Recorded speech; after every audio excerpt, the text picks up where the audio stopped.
আমি যদি আন্দাজ করে নাম বলি, ওই লোকে যদি বিষ না পান করা, তাহলে হাসর মাঠে তুমি আল্লাহ রাব্বুল আলামিনের কাছে কি জবাব দিবা? আর যদি সত্যি লোকটা বিষ পান করাইয়া থাকে, তার বিচার আল্লাহ রাব্বুল আলামিন হাসরের মাঠে করবে। তার বিচার হাসরের মাঠে করবে। তখন হাসান রাদিয়াল্লাহু তাআলা এই বিষ পান করাইয়া ওনাকে শহীদ করা হলো। উনি পৃথিবীর থেকে বিদায় হয়ে গেল। উনি পৃথিবীর থেকে যখন বিদায় হয়ে গেল, আমির মাফিয়া রাদিয়াল্লাহু তাআলা তখনও রাষ্ট্রপ্রধান আছে, তিনি এখনো পৃথিবীর মধ্যে বেঁচে আছে। উনি যখন আমির মাফিয়া যখন পৃথিবীর থেকে যখন চলে গেলেন, তখন এই ক্ষমতার মধ্যে বসে গেলেন ইয়াজিদ।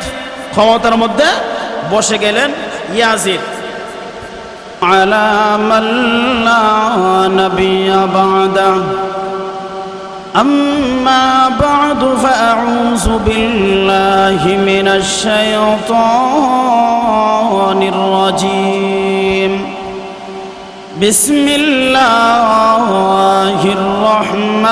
الرحمن الرحيم إن عدة الشهور عند الله 12 شهرا في كتاب الله يوم خلق السماوات والأرض منها 4 حرم وقال رسول الله صلى الله عليه وسلم أفضل الصيام بعد رمضان شهر الله المحرم أو كما قال عليه الصلاة والسلام اللهم صل على محمد وعلى آل محمد كما صليت على إبراهيم وعلى آل إبراهيم إنك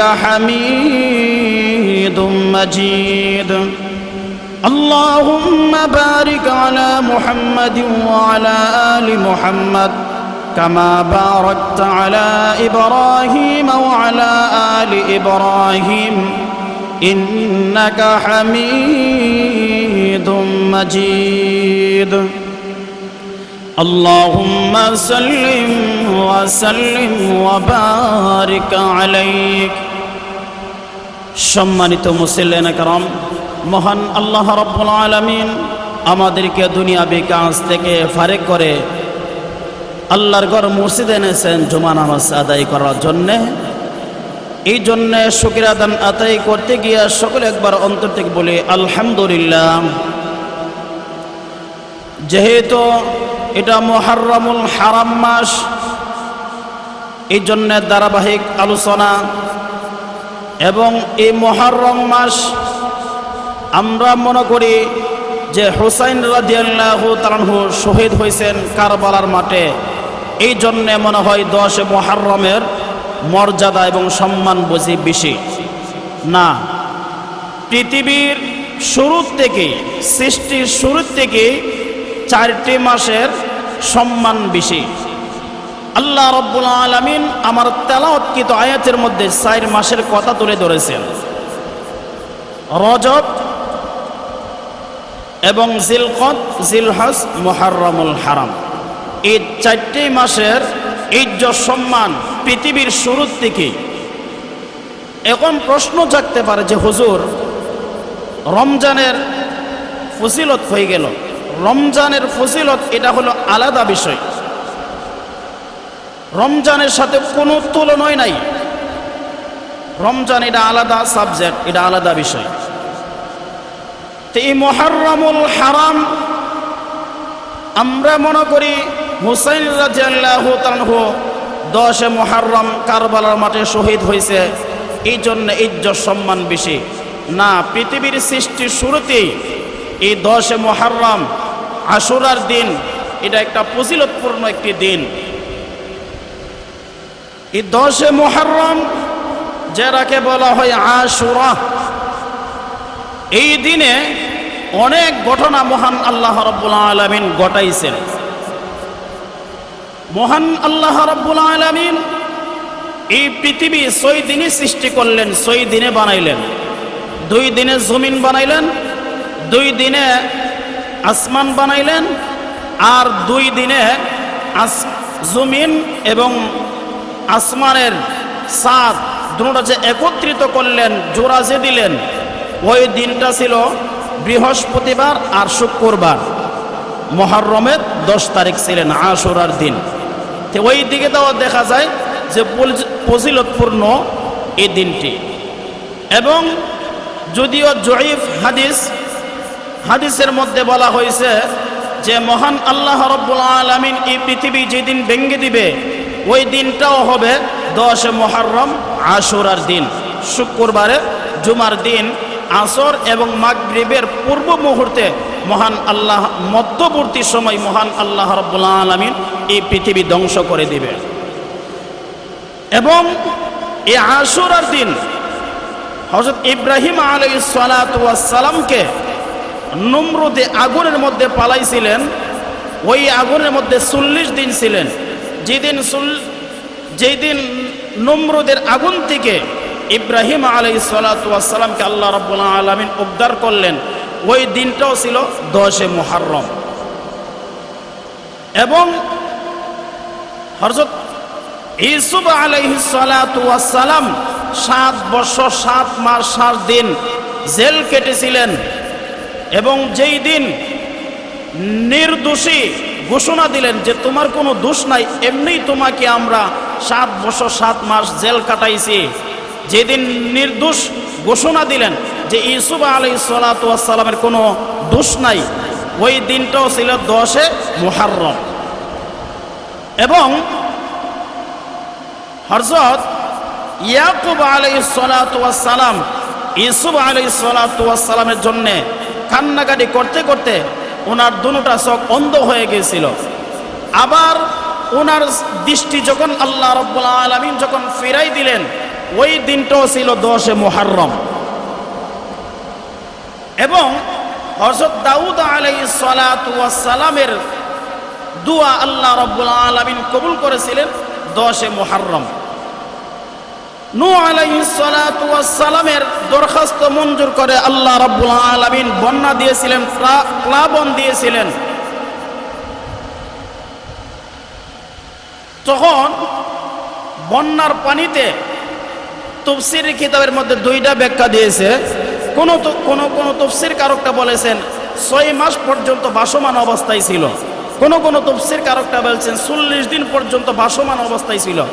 যেই দিন ইরাকের জুদি একটি পাহাড় আছে, ওয়াকিলা ইয়া বু'দাল লিকাউমিজ জালিমিন, মানে জুদি একটি পাহাড় আছে, ওই পাহাড়ের মধ্যে যেই দিন লাগলেন নৌকাটা জমিনের মধ্যে যেই দিন লাগলেন, ওই দিনটাও ছিল 10 মুহররম আশুরার দিন। এবং আদম আলাইহিস সালাতু ওয়াস সালামকে শয়তানের দুখাই আদম আলাইহিস সালাতু ওয়াস সালাম গন্ধম ফল খেয়েছিলেন জান্নাতের ভিতরে, যেই দিন পৃথিবীতে পাঠাইছিলেন ওই দিনটাও ছিল 10 মুহররম আশুরার দিন। সর্বলাস্ট ঘটনা ঘটলেন হযরত হুসাইন রাদিয়াল্লাহু তাআলা আনহু কারবালার প্রান্তরে শাহাদাত বরণ করলেন, শহীদ হইলেন, ওই দিনটাও ছিল 10 মুহররম। তাহলে বোঝা গেল এই 10 মুহররম আশুরার দিনটা আগ থেকে ফজিলতপূর্ণ একটি দিন। নতুন করে সমাজের মধ্যে বিভ্রান্তি সৃষ্টি করা, বেদাতি চালু করা কোনো সুযোগ নাই। আমরা আশুরার দিনটাকে এবং হুসাইন রাদিয়াল্লাহু তাআলা আনহুর শহীদের ব্যাপারটাকে নিয়ে আমরা সমাজের মধ্যে কিছু কুসংস্কার আমরা বের করেছি। এই আশুরার দিনটা এত ফজিলতপূর্ণ, রমজান মাসের রোজা ফরজ হওয়ার আগে মুহররমের 10 তারিখের রোজাই ছিল ফরজ, আশুরার দিনই ফরজ ছিল। রাসূল সাল্লাল্লাহু আলাইহি ওয়াসাল্লাম মক্কা থেকে হিজরত করিয়ে যখন মদিনায় গেলেন, তখন যে দেখেন যে ইহুদিরা রোজা রাখে, কি জন্যে তাদেরকে প্রশ্ন করা হলো, তোমরা কি জন্যে রোজা রাখো? তখন ইহুদিরা বললেন, আমাদের পয়গম্বর হযরত মুসা আলাইহিস সালাতু ওয়াস সালামকে আল্লাহ রাব্বুল আলামিন ফেরাউন বাহিনীর থেকে রক্ষা করেছিলেন, বিজয় দিয়েছিলেন, হেফাজত করেছিলেন। এই জন্যে আমরা শুকরিয়া আদায় করতে গিয়া আমরা 10 মুহররম আশুরা দিন রোজা রাখি। আল্লাহর রাসূল সাল্লাল্লাহু আলাইহি ওয়াসাল্লাম বলেন, তোমাদের চেয়ে তো হযরত মুসা আলাইহিস সালাতু ওয়াস সালামের জন্য আমার জন্য তো ভালোবাসা বেশি এবং হকদার তো আমি বেশি। তোমরা যেহেতু রোজা রাখো আমিও রোজা রাখবো। এবং সাহাবীদেরকে উম্মতদেরকে বলে দিলেন, হে আমার সাহাবীরা, তোমরা রোজা রাখো, 10 মুহররম রোজা রাখো। আল্লাহর রাসূল সাল্লাল্লাহু আলাইহি ওয়াসাল্লাম আরো বলেন যে তোমরা ইহুদিদের সাথে মিলাইয়া রোজা রাখো না, তারা আশুরার দিন 10 মুহররম রোজা রাখে, তোমরা আগে পিছে একটা বাড়ায় লও। কারণ কোন মুসলমানের ইবাদতও যেন ইহুদিদের সাথে যেন মিলে না যায়, আগে পিছে বাড়ায় লও। হয়তো 9, 10 অথবা 10, 11 তারিখে তোমরা রোজা রাখবে। আল্লাহর রাসূল সাল্লাল্লাহু আলাইহি ওয়াসাল্লাম বলেন 9, 10 অথবা 10, 11 দুটোই বলেছেন। এখন আমরা কোনটা রাখবো, কোনটা উত্তম? আল্লাহর রাসূল সাল্লাল্লাহু আলাইহি ওয়াসাল্লাম বলেন, আমি যদি আগামী বছর বেঁচে যাই তাহলে আমি 9, 10 রাখবো। সুবহানাল্লাহ। তাহলে আল্লাহর রাসূল সাল্লাল্লাহু আলাইহি ওয়াসাল্লাম 9, 10কে গুরুত্ব দিয়েছেন। কিন্তু আপনি ইচ্ছা করলে 10, 11 রাখতে পারেন, তাতে কোনো সমস্যা নাই। তাহলে এই 10 মুহররমের ফজিলত আগ থেকে এটা নতুন কোনো বিষয় নয়। এই আশুরার দিনটাকে কেন্দ্র করে এবং হুসাইন রাদিয়াল্লাহু তাআলা আনহুর শহীদকে কেন্দ্র করে, কারবালাকে কেন্দ্র করে আমাদের সমাজের মধ্যে কুসংস্কার বের করেছে, বেদাতি একটি কাজ চালু করে দিয়েছে। এবং এই 10 মুহররম এটা আগ থেকে ফজিলতপূর্ণ একটি দিন। এই দিনে হুসাইন রাদিয়াল্লাহু তাআলা আনহু শাহাদাত বরণ করেছে এবং হুসাইন রাদিয়াল্লাহু তাআলা আনহুর ইজ্জত সম্মান কত। আর এই 10 মুহররম আসলে আমরা বলি হাজ্জুন আর হুজ্জুন, হাই হাজ্জুন আর হাই হুজ্জুন কয়ে আমরা শরীরের মধ্যে আঘাত করি, নাউজুবিল্লাহ। তারাই হলো সত্যিকার অর্থে ইয়াজিদ বাহিনী, বাঙালি ইয়াজিদ বাহিনী। তারাই হলেন ইয়াজিদের দালাল, তারাই হলো ইয়াজিদের দুশাররা, এরাই হলো ইয়াজিদ বাহিনী। হাই হাজ্জুন আর হাই হুজ্জুন কয়ে ইয়াজিদের আশিক হওয়া যায় না। তখন তারা কি করলেন? তারা সুদ পালন করে, ছুরি মারে, কিছুরে পাকায়, আগুন জ্বালায়, তারা সুদ পালন করে।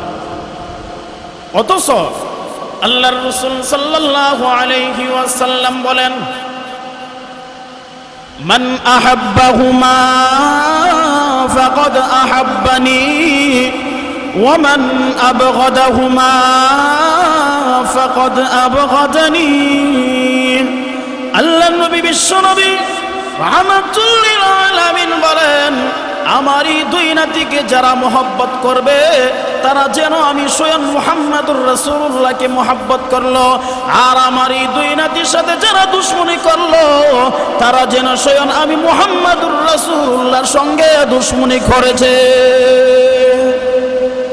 তাহলে হাসান এবং হুসাইন রাদিয়াল্লাহু তাআলা আনহুকে আল্লাহর নবী বিশ্বনবী রাহমাতুল লিল আলামিন কতটুক ভালোবাসতেন, কতটুক মহব্বত করতেন এই দিকে। এবং হাসান এবং হুসাইন রাদিয়াল্লাহু তাআলা আনহু, বিশেষ করে হুসাইন রাদিয়াল্লাহু তাআলা আনহুকে কেন্দ্র করে আজকে 10 মুহররম আমরা চালু করেছি, বেদাতি কাজ আমরা চালু করেছি, সুদ পালন করি, আমরা সুদ পালন করি। এবং আর শহীদ করেছিলেন কে এবং কার নেতৃত্বে শহীদ হয়েছিলেন? হযরত আমির মাওফিয়া রাদিয়াল্লাহু তাআলা আনহু, উনি কয়েকটা বিবাহ করেছিলেন, কিন্তু সাইরের অর্ধেক নয়, 60টা বিবাহ করেছিলেন। ওনার 4 জনের মধ্যে একজন স্ত্রী হলেন নজদুল বিনতে কালবিয়া। এই নজদুল বিনতে কালবিয়া উনি একটু দুষ্ট টাইপের ছিলেন। ওনার গোড় থেকে ইয়াজিদ জন্ম নিয়েছে। তাহলে ইয়াজিদের বাবা হইলেন সাহাবী, আল্লাহর নবীর সাহাবী, একজন জলিলুল কদর পয়গম্বর, একজন সাহাবী। এই সাহাবী কুল থেকে জন্ম নিলেন ইয়াজিদ। তাহলে আমরা ইয়াজিদের পরিচয় পাইলাম। এবং হুসাইন এবং হাসান রাদিয়াল্লাহু তাআলা আনহু তাদের পরিচয় তো আমাদের পাওয়ার দরকার আছে। রাসূল আরবি সাল্লাল্লাহু আলাইহি ওয়াসাল্লামের কন্যা ছিলেন ফাতেমা রাদিয়াল্লাহু তাআলা আনহা। ওনাকে বিবাহ দিলেন হযরত আসাদুল্লাহিল গালিবের কাছে, শেরে খুদা আলীর কাছে বিবাহ দিলেন।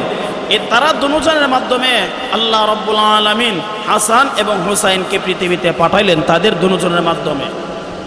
এবং হাসান এবং হুসাইনকে আল্লাহ রাসূল সাল্লাল্লাহু আলাইহি ওয়াসাল্লাম কতটুক মহব্বত করতেন। আজকে আমরা বিশেষ করে মুহররম মাস আসলে তাদের জন্যে আমরা খিচুড়ি পাকাই, হাই হুচ্চন করে এমনভাবে আমরা কুসংস্কার আমরা আবৃত্তি করে থাকি। অথচ এই 10 মুহররম অনেক আগ থেকে আমি আগেই বলেছি 10 মুহররম এটা অনেক ফজিলতপূর্ণ একটি দিন। আল্লাহ রাসূল সাল্লাল্লাহু আলাইহি ওয়াসাল্লাম 10 মুহররম সম্পর্কে আরো বলেন, আফজালুস সিয়াম বা'দা রমাদান শাহরুল্লাহিল মুহররম। রমজান মাসের পরে যত রোজা আছে সবথেকে ফজিলতপূর্ণ রোজা হইল 10 মুহররম, অর্থাৎ আশুরার দিনের রোজা। আল্লাহ রাসূল সাল্লাল্লাহু আলাইহি ওয়াসাল্লাম আরো বলেন, আমি আশা করি আমার যেই উম্মতেরা 10 মুহররম রোজা রাখবে, আমি আশা করি যে মহান আল্লাহ রাব্বুল আলামিন তার পূর্বের এক গুনাহ মহান আল্লাহ রাব্বুল আলামিন মাফ করে দিবে। সুবহানাল্লাহ। যত সগীরা গুনাহ আছে সবগুলো আল্লাহ রাব্বুল আলামিন এই রোজার খাতিরে মাফ করে দিবে। তাহলে এই 10 মুহররম আশুরার দিন এটা নতুন কোনো বিষয় নয়, এটা পৃথিবীর সৃষ্টি শুরু থেকে এটার সম্মান এবং মর্যাদা। আসুন আমরা সামনের দিকে বাড়ি। আল্লাহর রাসূল সাল্লাল্লাহু আলাইহি ওয়াসাল্লামের নাতি ছিলেন 2 জন, হাসান এবং হুসাইন। হাসান রাদিয়াল্লাহু তাআলা বড় আর হুসাইন রাদিয়াল্লাহু তাআলা হলেন ছোট। এবং তাদেরকে আল্লাহর রাসূল কতটুকু মহব্বত করতেন আমি হাদিস বলেছি যে আল্লাহর রাসূল বলছে যে আমার এই 2 নাতিকে যারা মহব্বত করবে তারা যেন স্বয়ং আমাকে মহব্বত করলো, আর আমার এই 2 নাতির সাথে যারা দুশমনি করলো তারা যেন স্বয়ং আমি মুহাম্মদুর রাসূলুল্লাহর সাথে দুশমনি করলো। আল্লাহর নবী বিশ্ব নবী রাহমাতুল লিল আলামিন নামাজের অবস্থায় হুজরার মধ্যে একদিন নামাজ আদায় করতেছে। যেই মাত্র সিজদার মধ্যে গেলেন, এমনই হুসাইন রাদিয়াল্লাহু তাআলা অনেক ছোট, আল্লাহর নবী লিল আলামিনের ফিট মুবারকের মধ্যে উঠে বসে গেলেন। আল্লাহর নবী বিশ্ব নবী রাহমাতুল লিল আলামিন চিন্তিত হয়ে গেলেন, আমি যদি এখন সিজদার থেকে না উঠি আল্লাহর হুকুম অমান্য হবে, আর যদি আমি সিজদার থেকে উঠি তাহলে হুসাইন এখন পরে ব্যথা পাবে, এখন আমি কোনটা করব? আল্লাহর নবী বিশ্ব নবী রাহমাতুল লিল আলামিন টেনশনের মধ্যে পড়ে গেলেন। আল্লাহ রাব্বুল আলামিন হযরত জিবরাইল আলাইহিস সালাতু ওয়াস সালামকে পাঠাইলেন, হে জিবরাইল তুমি যাও আমার বন্ধুর কানে কানে বলে দাও হুসাইন যতক্ষণ পর্যন্ত আপনার ফিট মুবারক থেকে সরবে না এতক্ষণ পর্যন্ত আপনি সিজদার থেকে মাথা উঠাবেন না, কারণ হাসান হুসাইনকে আপনি নবী শুধু মহব্বত করেন না, স্বয়ং মহান আল্লাহ রাব্বুল আলামিন হাসান হুসাইনকে মহব্বত করে। স্বয়ং আল্লাহ রাব্বুল আলামিন পর্যন্ত হাসান হুসাইনকে মহব্বত করে। এই 10 মুহররম আগ থেকে ফজিলতপূর্ণ এবং হাসান হুসাইনকে কেন্দ্র করে আজকে আমাদের সমাজের মধ্যে কুসংস্কার আবৃত্তি করে এবং হাসান হুসাইনের এত সম্মান, এত মর্যাদা। আল্লাহর রাসূল সাল্লাল্লাহু আলাইহি ওয়াসাল্লাম বলেন, সাইয়্যিদা শাবাবি আহলিল জান্নাহ, আমারই দুই নাতি হলো জান্নাতের ভিতরে যত যুবক হবে সকলের লিডার হবে আমার নাতি হাসান আর হুসাইন। আমার নাতি হাসান আর হুসাইন। এবং হাসান এবং হুসাইন রাদিয়াল্লাহু তাআলা তারা দুজন যে শহীদ হবে, এই শহীদের অগ্রিম খবর আল্লাহ রাসূল সাল্লাল্লাহু আলাইহি ওয়াসাল্লাম আগেই দিয়ে গেছেন। অগ্রিম খবর আগেই দিয়ে গেছেন জিবরাইলের মাধ্যমে। এটা কিভাবে? আল্লাহ রাসূল সাল্লাল্লাহু আলাইহি ওয়াসাল্লাম হুসাইন রাদিয়াল্লাহু তাআলাকে কোলে নিয়ে নিরিবিলি একটি স্থানে কাঁদতেছেন, বিনয়ে বিনয়ে কাঁদতেছেন। তখন রাসূল সাল্লাল্লাহু আলাইহি ওয়াসাল্লামের চাচা আব্বাস রাদিয়াল্লাহু তাআলা ওনার স্ত্রী উম্মে ফজল দেখে ফেললেন। ওগো মুহাম্মদ সাল্লাল্লাহু আলাইহি ওয়াসাল্লাম, আপনি কাঁদছেন কেন? আল্লাহর রাসূল বলেন, চাচি আম্মা, আপনি দেখে ফেলছেন আমি কি জন্যে কান্দি? আমার দুই নাতি শাহাদাতের অগ্রিম খবর আল্লাহ রাব্বুল আলামিন জিবরাইলের মাধ্যমে আমাকে জানাই দিয়েছে, এই জন্য আমি কান্দি। কিভাবে জানাইলেন? ঈদের দিনে, যখন ঈদের দিন আসলো তখন সকল বাচ্চারা নতুন নতুন কাপড় পরিধান করে, নতুন নতুন কাপড় পরিধান করে। কিন্তু হাসান এবং হুসাইন রাদিয়াল্লাহু তাআলা তাদের নতুন কোনো জামা নাই। মার কাছে যাইয়া বলতেছে, মা গো,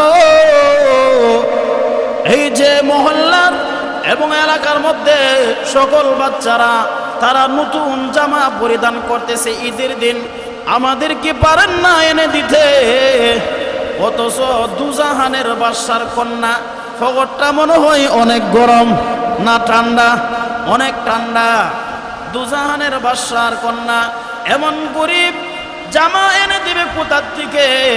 একাধারে 3 দিন পর্যন্ত চূড়ার মধ্যে আগুন ধরে না, কেমন গরিব, জামা দিবে কোথার থেকে?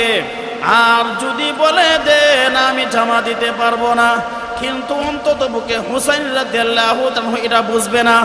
কারণ দেখবেন আমাদের সন্তানেরা আমাদের কাছে যখন টাকা চায় যে আব্বা টাকা দেন বা আম্মু টাকা দেন, আপনি যদি 100 টাকা নোটটা দেন 100 টাকা নোটটা নেবে না, কইব যে আমার কাকওয়ালা টাকাটা দেন, মানে 2 টাকা একটা নোট দেন যার মধ্যে কাক আছে। আপনি যদি 500 টাকা একটা নোট দেন 500 টাকা নোটটা নেবে না, বলবো যে আমাকে একটা লাল একটা নোট দেন, এর মানে 10 টাকা একটা নোট দেন, 10 টাকা একটা নোট দেন আমাকে। তাহলে হুসাইন রাদিয়াল্লাহু তাআলা বয়সটা এমন যে যদি বলে যে কোথার থেকে দিব, আমার কাছে তো নাই, তখন হুসাইন রাদিয়াল্লাহু তাআলা হয়তো বলবে যে নাই থেকেই তো হইছে দেয়া লাও না, হয়তো ওনার বয়সটা এমন একদম পিচ্চি ছোট। তখন ফাতেমা রাদিয়াল্লাহু তাআলা কি বললেন যে বাবা, তোমার নানা দুজাহানের বাদশা, ওনার কাছে যায় বলো তোমাদের জামার ব্যবস্থা করে দেওয়ার জন্য। তখন হাসান এবং হুসাইন রাদিয়াল্লাহু তাআলা বলেন, তাই নাকি? আমাদের নানা দুজাহানের বাদশা। এমনি দুই ভাই দিরিম দিরিম ছোট ছোট কদম দিয়া নানার বাড়ির উদ্দেশ্যে রওনা দিলেন। আর যায়া বলেন, নানাজি আপনি নাকি দুজাহানের বাদশা।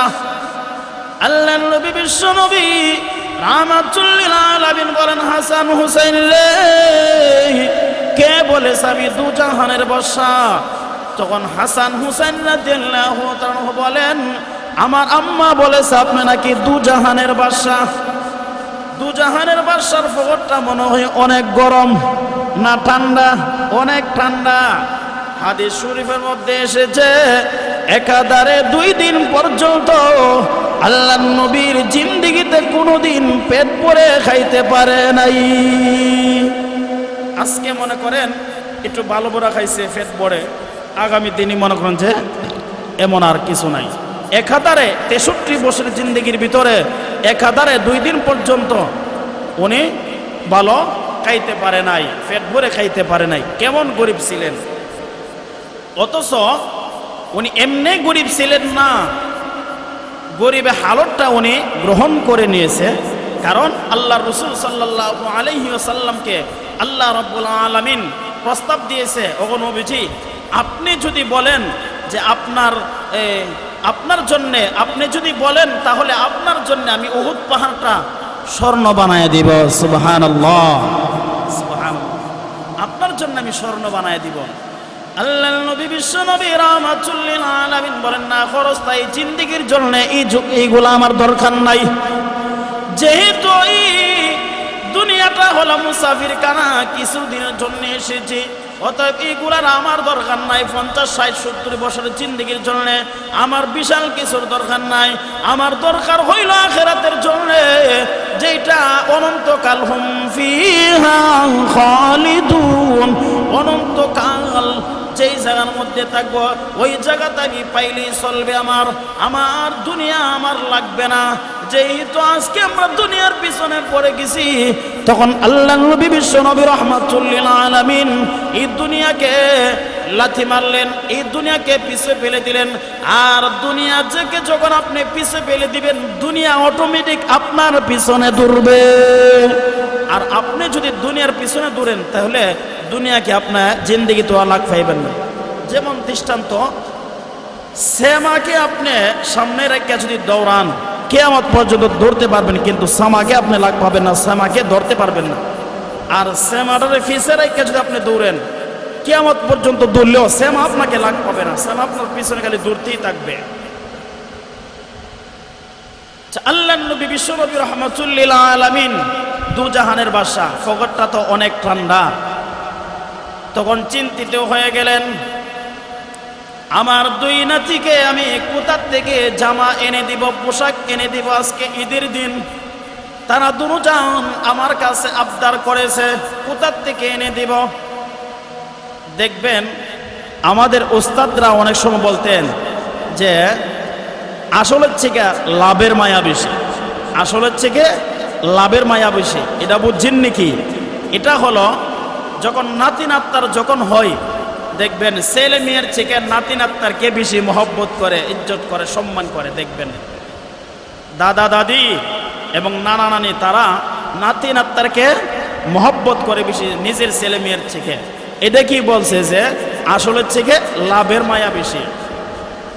যেমন আমার আম্মা আব্বা আজকে বিশেষ করে আমাদের সন্তানগুলাকে নিয়ে অনেক মহব্বত করে এবং তাদেরকে নিয়ে সর্বক্ষণই তাদেরকে নিয়ে ব্যস্ত থাকে। এটা সবার বেলায় সবার নাতি নাত্তারকে নিয়ে এইভাবে মহব্বত করে এবং ব্যস্ত থাকে। ছেলে মেয়ের থেকে নাতি নাত্তারকে বেশি মহব্বত করে।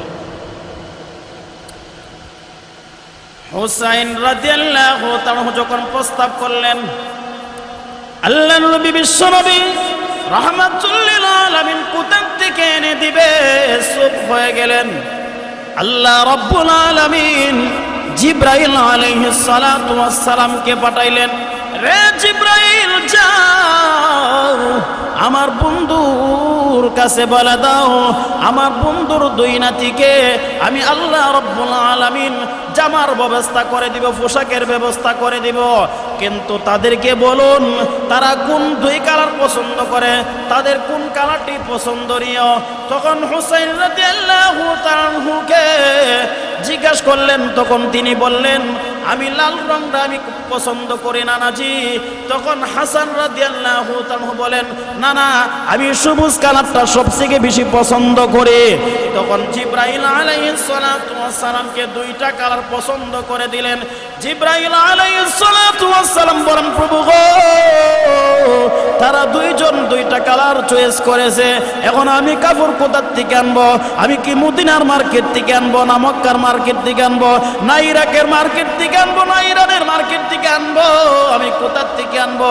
আল্লাহ রাব্বুল আলামিন বলেন, রে জিবরাইল আমার জান্নাতি মার্কেট থেকে তারা দুজনের জন্য দুইটা কালার নিয়ে যাও। জিবরাইল আলাইহিস সালাতু ওয়াস সালাম সাল্লাম মুহূর্তের ভিতরে এই দুইটা কালার নিয়া দুইটা পাঞ্জাবি নিয়া আল্লাহর নবী বিশ্ব নবী রাহমাতুল লিল আলামিনের কাছে হাজির হয়ে গেলেন এবং দুইজনকে দুইটা কালার দিয়ে দিলেন। হাসানকে সবুজ কালারটা দিয়ে দিলেন আর হুসাইনকে লাল কালারটা দিয়ে দিলেন। আল্লাহর নবী বিশ্ব নবী রাহমাতুল লিল আলামিনকে জিবরাইল আলাইহিস সালাতু ওয়াস সালাম বলেন, ইয়া রাসূলুল্লাহ, ইয়া হাবিবাল্লাহ, আল্লাহর নবী গো, আল্লাহ রাব্বুল আলামিন আমাকে যতটুক সময়ের জন্য আপনার কাছে পাঠাইছিল এতটুক সময় শেষ, আর আপনার কাছে আমি থাকতে পারবো না। কিন্তু আমি যাওয়ার সময় আল্লাহ রাব্বুল আলামিন বলেছে আপনার কানে কানে একটা কথা বলে যাইতাম। সুবহানাল্লাহ। কোন কথা? আল্লাহ নবী বিশ্ব নবী রাহমাতুল লিল আলামিনকে জিবরাইল আলাইহিস সালাতু ওয়াস সালাম বলেন, ইয়া রাসূলুল্লাহ, ইয়া হাবিবাল্লাহ, আপনার এই দুই নাতি দুইটা কালার কেন পছন্দ করেছে এর হাকিকত আপনি জানেননি। আল্লাহ রাব্বুল আলামিন আমাকে জানাই দিয়েছে। এর হাকিকতটা হলো আপনার বড় নাতি হাসাইন সবুজ কালারটা পছন্দ করেছে, বিষের রং হইল সবুজ, আর আপনার ছোট নাতি হুসাইন লাল কালারটা পছন্দ করেছে, মানুষের গায়ের রং হইল লাল, এই জন্য তিনি লাল কালারটা পছন্দ করেছে। হাসানকে মানুষে মুনাফিকেরা আপনার বড় নাতিকে বিষ পান করাইয়া শহীদ করে দিবে, আর আপনার ছোট নাতি হুসাইনকে ইরাকবাসী কারবালার প্রান্তরে আপনার ছোট নাতিকে হুসাইনকে কারবালার মাঠে রক্তাক্ত করে জমিনের মধ্যে শোয়া রাখবে এবং শাহাদাত বরণ করে দিবে, শাহাদাত বরণ করে দিবে। আল্লাহর নবী বিশ্ব নবী রাহমাতুল লিল আলামিন অগ্রিম কবর দিয়ে গেলেন। হাসান এবং হুসাইন রাদিয়াল্লাহু তাআলা কিভাবে শহীদ হইবে, হাসান এবং হুসাইন রাদিয়াল্লাহু তাআলা কিভাবে শহীদ হবে অগ্রিম কবর দিয়ে গেলেন। আল্লাহর নবী বিশ্ব নবী রাহমাতুল লিল আলামিন পৃথিবীর থেকে যখন বিদায় হয়ে গেলেন, আসুন আমরা সামনের দিকে বাড়ি। আল্লাহর নবী বিশ্ব নবী রাহমাতুল লিল আলামিন পৃথিবীর থেকে যখন বিদায় হয়ে গেলেন, তখন রাষ্ট্রপতি হইলেন এবং প্রধান খলিফা হইলেন আবু বকর সিদ্দিক রাদিয়াল্লাহু তাআলা। তিনি 2 বছর 3 মাস 11 দিন রাষ্ট্র চালাইলেন, তিনি পৃথিবী থেকে বিদায় হয়ে গেলেন। এরপরে উমর রাদিয়াল্লাহু তাআলা 10 বছর রাষ্ট্র চালাইলেন, তিনি পৃথিবী থেকে বিদায় হয়ে গেলেন। এরপরে হযরত উসমান গনি রাদিয়াল্লাহু তাআলা আসলেন, তিনিও বিদায় হয়ে গেলেন। হযরত আলী রাদিয়াল্লাহু তাআলা আসলেন, তিনিও পৃথিবী থেকে বিদায় হয়ে গেলেন। এরপরে ক্ষমতা আসলো 5ম নম্বরে হযরত হাসান রাদিয়াল্লাহু তাআলার কাছে। এই হাসান রাদিয়াল্লাহু তাআলা 6 মাস যখন রাষ্ট্র চালাইলেন, তখন 6 মাস যখন রাষ্ট্র চালাইলেন তখন 2টা গ্রুপ হয়ে গেছে। এক গ্রুপ হযরত হাসান রাদিয়াল্লাহু তাআলার সঙ্গে, আরেকটি গ্রুপ হইল আমিরে মুআবিয়া রাদিয়াল্লাহু তাআলার সঙ্গে। মুনাফিক যে গ্রুপটা, এই গ্রুপটা গেছে আমিরে মুআবিয়া রাদিয়াল্লাহু তাআলার সাথে, আর যারা আহলে হক তারা হইলেন হযরত ইমাম হাসান রাদিয়াল্লাহু তাআলার সঙ্গে। তখন 2টা দল হয়ে গেল, কারণ হাসান রাদিয়াল্লাহু তাআলা বংশীয় এবং ইলম হিসাবে, ফজিলত হিসাবে, সম্মানের দিক দিয়া, মর্যাদার দিক দিয়া উনি রাষ্ট্রপ্রধান। আর আমিরে মুআবিয়া রাদিয়াল্লাহু তাআলা তিনি শুধু বয়সের দিক দিয়া বড়, আর কোন দিক দিয়া হাসান থেকে বড় নয়, শুধু বয়সের দিক দিয়া বড়। তখন 2টা গ্রুপ হয়ে গেল, একদল হাসান রাদিয়াল্লাহু তাআলার দিকে, আরেক দল হলো আমিরে মুআবিয়া রাদিয়াল্লাহু তাআলার দিকে। তখন মুসলমানদের মধ্যে একটা দ্বন্দ্ব সৃষ্টি হলো। একদল মুনাফিক যে গ্রুপটা, এটা হলো আমিরে মুআবিয়ার দিকে, আর আহলে হক হইল হাসান রাদিয়াল্লাহু তাআলার দিকে। তখন হাসান রাদিয়াল্লাহু তাআলা ওনার পক্ষের লোকদেরকে বুঝাইলেন, দেখো মুসলমান দাঙ্গা হাঙ্গামা করে লাভ নাই। মুসলমান দাঙ্গা হাঙ্গামা করে লাভ নাই। আমি এই দাঙ্গা হাঙ্গামার থেকে, ঝগড়ার থেকে, এর থেকে ভালো আমার ক্ষমতা আমি আমিরে মাফিয়ার কাছে আমি তুলে দিলাম। সুবহানাল্লাহ। কিন্তু একটা শর্ত লাগাই দিলেন, হ্যাঁ আমিরে মাফিয়া, আমি আপনার একটা শর্তে আপনাকে আমি ক্ষমতা দিয়ে দিলাম। শর্তটা হলো, আপনি যদি আমার আগে যদি পৃথিবীর থেকে বিদায়ী হয়ে যান, তাহলে কেডা যে কোন দিন যে মারা যায় তা তো বলা যায় না, কিন্তু আমার আগে যদি আপনি যদি পৃথিবীর থেকে বিদায় হয়ে যান, তাহলে আমার কাছে আবার পুনরায় ক্ষমতা দিতে হবে। এই শর্তে তিনি দিয়ে দিলেন আমিরে মাফিয়া রাদিয়াল্লাহু তাআলার কাছে। কারণ কি জন্য? মুসলমানদের ঝগড়া মেটানোর জন্য। মুসলমান ঝগড়া ফাসাদ কোনোদিন করে নাই, কিন্তু আজকে আমাদের সমাজের মধ্যে ঝগড়া ফাসাদ মেটাবো তো দূরের কথা, আমরা ঝগড়া লাগাইয়া দিই। কি করে? ঝগড়া লাগাইয়া দিই।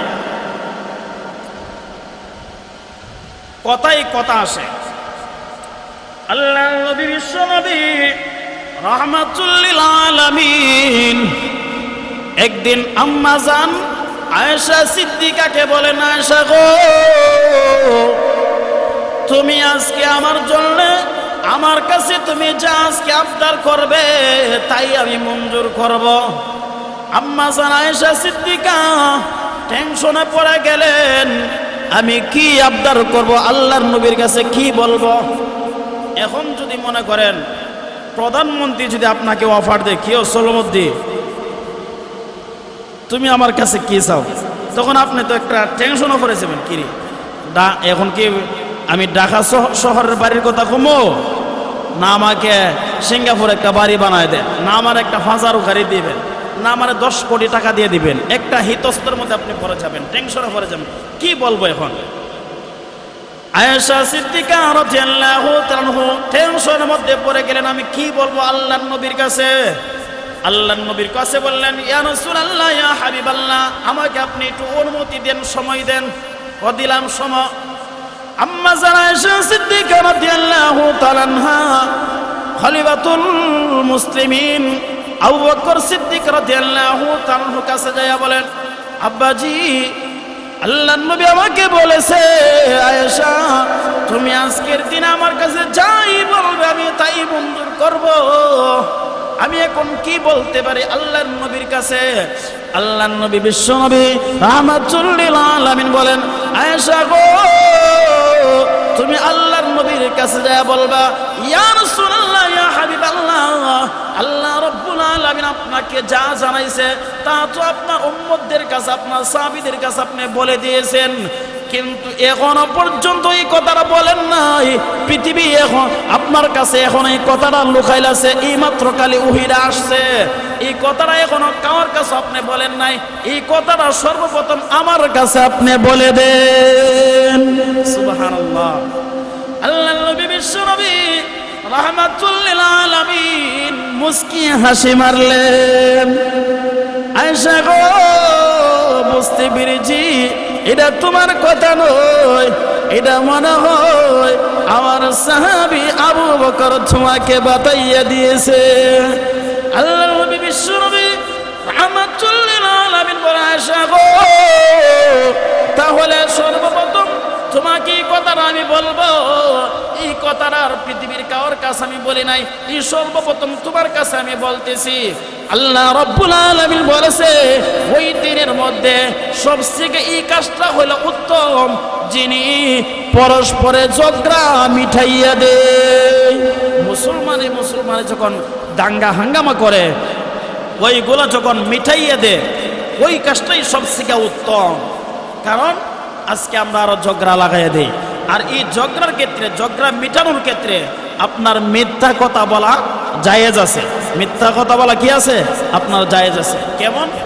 যেমন মনে করেন সোলমদ্দি আর কোলমদ্দি ঝগড়া লাগছে, সোলমদ্দি আর কোলমদ্দি ঝগড়া লাগছে, এখন একজনের নাম কিন্তু আরেকজনে শুনতেই পারে না, একজনের নাম আরেকজনে শুনতেই পারে না, তখন আপনি যায়া সোলমদ্দির কাছে বললেন, কেউ সোলমদ্দি সাহেব, কোলমদ্দি যে তোমার এত প্রশংসা করে তুমি জানো নি, তোমার কি গুণগত্তন খাইতেছে? আপনি সলমুদ্দির কাছে যাই বললেন, আর কলমুদ্দির কাছে যাই বললেন, কিও কলমুদ্দি, সলমুদ্দি যে তোমার যে প্রশংসা করে, তোমার যে গুণগীর্তন কা, তখন তারা দুজনে যে একটা রাগ ছিল, অথচ আপনি একটা মিত্রার আশ্রয় নিয়েছেন দুজনের ঝগড়া মেটানোর জন্যে। তাদের যে একটা রাগ ছিল, এই রাগটা আস্তে আস্তে থেমে যাবে এবং বলবে, দেখছস নি, হেরা আমি বালা পাই না, হে আমার এত প্রশংসা করে, হে আমার এত মহব্বত করে, যাক ঝগড়া গোষ্ঠীতে কি হয়েছে, সারা গেছে। এমনভাবে মানুষের দিলটা নরম হয় বা ঝগড়া মিটে যায়, রাগ না থাকলে রাগটা কমে যায়। এই জন্যে ঝগড়া মেটানোর ক্ষেত্রে আপনার মিথ্যা কথা বলাও জায়েজ আছে, কিন্তু আমরা মিথ্যা কথা কই আরো লাগাই দেই, ঝগড়া মেটানো তো দূরের কথা। হাসান রাদিয়াল্লাহু তাআলা মুনাসিনি, হাসান রাদিয়াল্লাহু তাআলা বলেন, হে আল্লাহর নবীর সাহাবীরা, তোমরা শুনে রাখো, মুসলমানদের ঝগড়া মেটানোর জন্য আমি আমিরে মুআবিয়ার কাছে আমি ক্ষমতা দিয়ে দিলাম, আমিরে মুআবিয়ার কাছে আমি ক্ষমতা দিয়ে দিলাম, তো মুসলমান ঝগড়া করার দরকার নাই। তখন তো ইয়াজিদের জন্য প্লাস পয়েন্ট হয়ে গেল, যেহেতু হুসাইন হাসান যেহেতু আমার বাবাকে ক্ষমতা দিয়ে দিছে, আমার বাবা থাকাকালীন যদি হাসানকে যদি শহীদ করে দিতে পারে, তাহলে তো অটোমেটিকই আমি ক্ষমতার মধ্যে বৈশা যাব, নাউজুবিল্লাহ। তখন কি করলেন, ইয়াজিদ এবং ইয়াজিদ বাহিনী, এই মুনাফিকেরা, এই মুনাফিক এটা এমন একটি দল, আল্লাহ রাব্বুল আলামিন বলেন, ইযা জাআকাল মুনাফিকুনা ক্বালু নাশহাদু ইন্নাকা লারাসূলুল্লাহ ওয়াল্লাহু ইয়ালামু ইন্নাকা লারাসূলুহু ওয়াল্লাহু ইয়াশহাদু ইন্নাল মুনাফিকিনা লাকাযিবুন। আল্লাহ রাব্বুল আলামিন জানাই দিয়েছে, ও নবীজি, মুনাফিক এমন একটি দল, এমন একটি গোষ্ঠী, এই মুনাফিকদের ব্যাপারে আপনি যতই দোয়া করেন না কেন, একবার দুইবার আপনি যদি দোয়া করেন, এই আপনি যদি 70 বারও যদি মুনাফিকদের জন্য আপনি যদি দোয়া করেন, আপনার দোয়া আমি আল্লাহ রাব্বুল আলামিন কবুল করব না। এই মুনাফিক মার্কা মুসলমান, এটা এমন একটা দল। তখন এই মুনাফিক গোষ্ঠী এবং ইয়াজিদ বাহিনী তারা চেষ্টায় আছে হাসান রাদিয়াল্লাহু তাআলাকে কিভাবে শহীদ করে দেওয়া যায়। তখন কি করলেন, বিষ পান করাইতে লাগলেন, খাবার মধ্যে বিষ মিশ্রিত করে বিষ পান করাইতে আরম্ভ করলেন। এমনভাবে অনেক দিন যাবৎ চেষ্টা করেছে, বিষ পান করাইতেছে, কিন্তু কোনো অ্যাকশন হয় না। লাশবারের মতন এমন তুক্কারি, এমন পাওয়ারফুল, এত পাওয়ারফুল বিষ খাওয়াইলেন, হাসান রাদিয়াল্লাহু তাআলা ভিতরের নারী বলি ভিতরে যা আছে সবগুলা গলে গেছে, সবগুলা গলে গেছে, নাউজুবিল্লাহ। হাসান রাদিয়াল্লাহু তাআলা মৃত্যুর সাথে পাঞ্জা লড়তেছে। এই মুহূর্তে হুসাইন রাদিয়াল্লাহু তাআলা আসলেন যে, ভাই, আপনাকে কে আঘাত করেছে, কে বিষ পান করাইছে, আমার কাছে বলুন, অন্তত নামটা আপনি একটু আন্দাজ করে বলুন, আপনার সাকরাত আরম্ভ হওয়ার আগে তার সাকরাত আমি আরম্ভ করে দিব, আপনি অন্তত পক্ষে আন্দাজ করে বলুন। হাসান রাদিয়াল্লাহু তাআলা, না রে ভাই, আমি আন্দাজ করে নাম বলবো না, আমি যদি আন্দাজ করে নাম বলি, ওই লোকে যদি বিষ না পান করা, তাহলে হাসর মাঠে তুমি আল্লাহ রাব্বুল আলামিনের কাছে কি জবাব দিবা? আর যদি সত্যি লোকটা বিষ পান করাইয়া থাকে, তার বিচার আল্লাহ রাব্বুল আলামিন হাসরের মাঠে করবে, তার বিচার হাসরের মাঠে করবে। তখন হাসান রাদিয়াল্লাহু তাআলা এই বিষ পান করাইয়া ওনাকে শহীদ করা হলো। উনি পৃথিবীর থেকে বিদায় হয়ে গেল। উনি পৃথিবীর থেকে যখন বিদায় হয়ে গেল, আমির মুআবিয়া রাদিয়াল্লাহু তাআলা তখনও রাষ্ট্রপ্রধান আছে, তিনি এখনো পৃথিবীর মধ্যে বেঁচে আছে। উনি যখন আমির মাওভিয়া যখন পৃথিবীর থেকে যখন চলে গেলেন, তখন এই ক্ষমতার মধ্যে বসে গেলেন ইয়াজিদ। ক্ষমতার মধ্যে বসে গেলেন ইয়াজিদ। ইয়াজিদ ক্ষমতার মধ্যে বসে তখন ওনার পক্ষ থেকে চিঠি পাঠানো হলো, লোক পাঠানো হলো, যাও হুসাইনকে বলো আমার নামের উপরে বায়াত গ্রহণ করত। আমার নামের উপরে কি করত? বায়াত গ্রহণ করত। তখন আমার নামের উপরে বায়াত গ্রহণ করত। তখন হুসাইন রাদিয়াল্লাহু তাআলা আনহু বলেন যে না,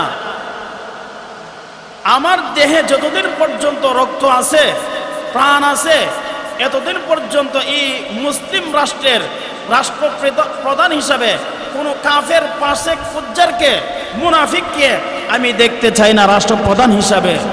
আমি তার উপর আমি বায়াত গ্রহণ করব না। তখন ইয়াজিদ তো ক্ষমতার মধ্যে আছে। ইয়াজিদ তখন ইয়াজিদের পক্ষ থেকে ইরাক থেকে তখন পত্র পাঠাইতে আরম্ভ করলেন। আগে তো আর টেলিফোনের যুগ ছিল না, তখন সিডি পত্র পাঠাইলেন। এমনভাবে সিডি পাঠাইতে পাঠাইতে 360টা সিডি পাঠাইলেন যে আপনি ইরাকে আসেন, আপনি ইরাকে আসেন, আপনি বসরাতে আসেন, আপনার উপরে আমরা বায়াত গ্রহণ করব। ইরাক থেকে এমনভাবে সিডি পাঠাইতে আরম্ভ করলেন। এমনভাবে 360টা সিডি পাঠাইছে, আপনি ইরাকে আসেন। তখন হুসাইন রাদিয়াল্লাহু তাআলা আনহু মক্কার মধ্যে ছিলেন। তখনকার সময় আবার এই মক্কা, তখন তিনি মদিনায় ছিলেন। আর তখনকার সময়ে মদিনার মধ্যে মুনাফিক গোষ্ঠী বেশি ছিলেন, আর মক্কার মধ্যে মুনাফিক ছিলেন না, সব আহলে হক ছিল। কারণ মদিনা হইল নবীজির শহর, মদিনা হলো রাসূল আরবি সাল্লাল্লাহু আলাইহি ওয়াসাল্লামের রাজধানী, মদিনা হলো শান্তির শহর। এই জন্যে ভিন্ন এলাকা থেকে আসিয়া তারা জায়গা বানাইতেন, ভিন্ন দেশ থেকে আসিয়া তারা, যেহেতু এটা শান্তির শহর, শান্তির রাজধানী, এই জন্যে তারা ভালো মানুষ ছিল না, তারা মুনাফিক ছিল। এই মুনাফিক বেশিরভাগ তারা ছিলেন, মদিনার বেশিরভাগ মানুষ ছিলেন ইয়াজিদের পক্ষে, আর হুসাইনের পক্ষে কিছু মানুষ ছিলেন, হুসাইনের পক্ষে কিছু মানুষ ছিলেন। তখন তিনি চিন্তা করলেন আমার জন্য এই মদিনা নিরাপত্তা নয়, আমার জন্য মদিনা নিরাপত্তা নয়। তখন তিনি কি করলেন? আল্লাহর নবী বিশ্ব নবী রাহমাতুল লিল আলামিনের রওজার পাশে দাঁড়াইলেন। দাঁড়াইয়া কান্দে, নানা গো, আপনি যেই দিনের জন্য আপনি মক্কা থেকে হিজরত করিয়া এই মদিনায় এসেছিলেন, আপনার নাতি হুসাইন ওই দিনের জন্য মদিনার থেকে হিজরত করিয়া মক্কায় আমি চলে যাব। নানা গো, আজকে এই মদিনা মুনাফিক পড়ে গেছে। তখন তিনি এমন ভাবে বললেন, এখন তো আলহামদুলিল্লাহ মদিনার মানুষ এখনো সোনার মানুষ। ওই তখনকার সময়ের কথা আমি বলতেছি, তখন এটা উল্টা বুঝবেন না। তখনকার হুসাইন রাদিয়াল্লাহু তাআলা যেই সময় ছিলেন ওই সময় মুনাফিক একটু বেশি ছিল। এখন তো আলহামদুলিল্লাহ ঠিক হয়ে গেছে। এখন তো আলহামদুলিল্লাহ মদিনার মানুষ, সৌদি আরবের মধ্যে, বিশেষ করে আরব গালফের মধ্যে, তাম বিশ্বের মধ্যে মদিনার মানুষ হইলেন সোনার মানুষ। এখন হুসাইন রাদিয়াল্লাহু তাআলা আনহু এই মদিনার থেকে হিজরত করিয়া মক্কা গেলেন। মক্কা যাওয়ার পরে তিন আব্দুল্লাহ ইবনে উমর, আব্দুল্লাহ ইবনে আব্বাস, আব্দুল্লাহ ইবনে জুবাইর, আব্দুল্লাহ ইবনে উমর, এই তিনজন আব্দুল্লাহ মিলিয়া বলতেছে, হে হুসাইন, তোমাকে পত্র দিয়েছে, তুমি কিন্তু ইরাকে যাও না, ইরাকের মানুষ ভালো নয়, তোমার আব্বার সাথে গাদ্দারি করেছে, তোমার আব্বা আলীকে তারা শহীদ করেছে, ইরাকবাসী ভালো নয়, তুমি কিন্তু যাও না। তখন হুসাইন রাদিয়াল্লাহু তাআলা আনহু চিন্তা করলেন, আমার কাছে ইরাক থেকে 360টা পত্র আসলো, চিঠি আসলো, এখন আমি যদি ইরাকে যদি না যাই তাহলে আমার নানা যদি হাসরের মাঠে জিজ্ঞাসা করে, হুসাইন রে, আমার দিনের জন্য ইরাক থেকে ডাকা ছিল, তুমি কেন ইরাকে গেলা না? ইরাকের বাসীর সারা তুমি কেন দিলা না? ওই দিন আমি কি জবাব দিব? তখন সবাই মিলিয়া পরামর্শ করলেন, আপনার পক্ষ থেকে একজন খলিফা পাঠান, প্রতিনিধি পাঠান, আপনার পক্ষ থেকে আপনার নামের উপরে উনি বায়াত গ্রহণ করবে, আপনার নামের উপরে উনি বায়াত গ্রহণ করবে। তখন কাকে পাঠাইলেন? ওনার শাস্তল ভাই মুসলিম ইবনে আকিলকে পাঠাইলেন। ওনার শাস্তল ভাই মুসলিম ইবনে আকিলকে পাঠাইলেন যে তুমি যাও, আমার নামের উপরে তুমি বায়াত গ্রহণ করবা। তখন মুসলিম ইবনে আকিল ওনার 2টি ছোট ছোট ছেলেকে নিয়ে রওনা দিলেন। একজন বড় ছেলের নাম হইল ইব্রাহিম আর ছোট ছেলের নাম হইল মুহাম্মদ। এই 2জন সন্তানকে নিয়ে রওনা দিলেন। ইরাকে যাওয়ার পরে তখন উনি যখন যেই দিন গেলেন, ইরাক যেই দিন আগমন করলেন বসরাতে, ওই দিন ওনার হাত ধরে 12,000 লোক বায়াত গ্রহণ করেছে। সুবহানাল্লাহ, 12,000 লোক বায়াত গ্রহণ করেছে। তখন এই খবর গেল ইয়াজিদের কাছে যে মুসলিম ইবনে আকিল আসছে, উনি হুসাইনের নামের উপরে বায়াত গ্রহণ করাইতেছে এবং 12,000 লোক বায়াত গ্রহণ করেছে। ইরাকের অবস্থা তো বেশি একটা ভালো নয়। এই খবর ইয়াজিদের কাছে গেল।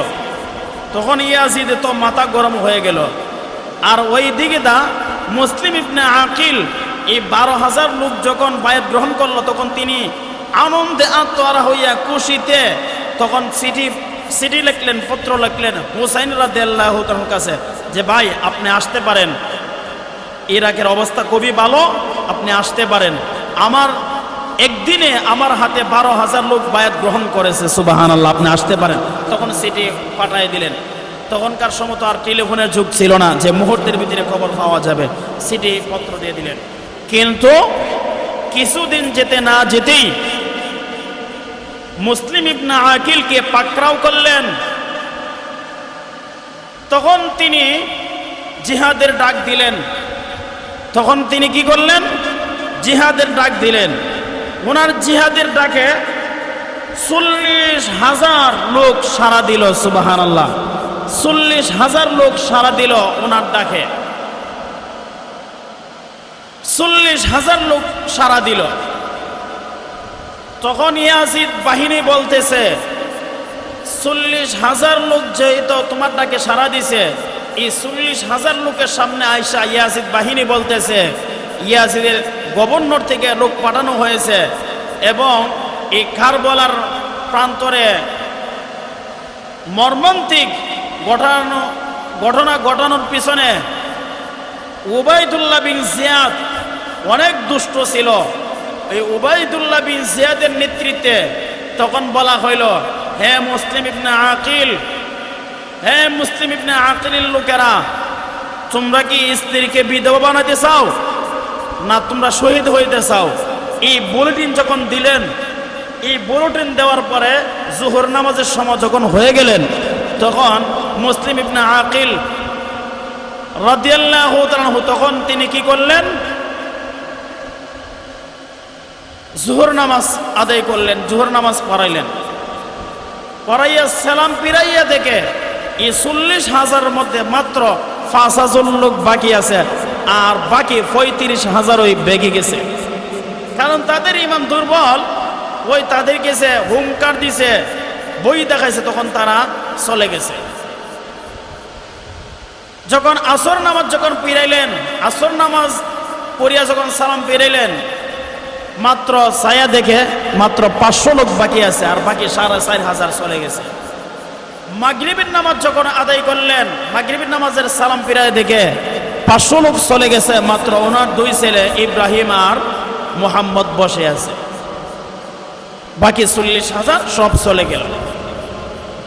তখন মুসলিম ইবনে আকিল উনি কি করলেন, যেহেতু আমি পত্র পাঠাই দিছি, আমি ভাবছিলাম যে বসরার অবস্থা খুবই ভালো, ইরাকের অবস্থা ভালো, এখন যে দেখা যায় যে তারা সবাই মুনাফিক মার্কা মুসলমান, তারা তো ভালো নয়, ডরে বয়ে তারা চলে গেছে। পত্র তো পাঠাই দিয়েছি আমার ভাইয়ের কাছে, হুসাইনের কাছে, উনি তো পত্র পায় তো রওনা দিবে।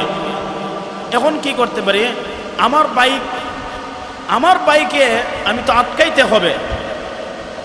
তখন তিনি কি করলেন যে রাত্রের বেলা যাব না, কারণ রাত্রে আমার বাইক কোন দিক দিয়ে আসে, রাস্তা তো কয়েকটা আছে, কোন দিক দিয়ে আসে এটা তো বলা যায় না। দিনের বেলা ভালো যে মেন রাস্তা এটা ধরে হয়তো আমার বাইকে রাস্তার মধ্যে পাবো, তখন আমার বাইকে রাস্তার দিকে আমি নিয়ে যাব, যে ইরাকে যায়েন না, ইরাকের অবস্থা ভালো নয়। এ রাত্র যেতে না যেতেই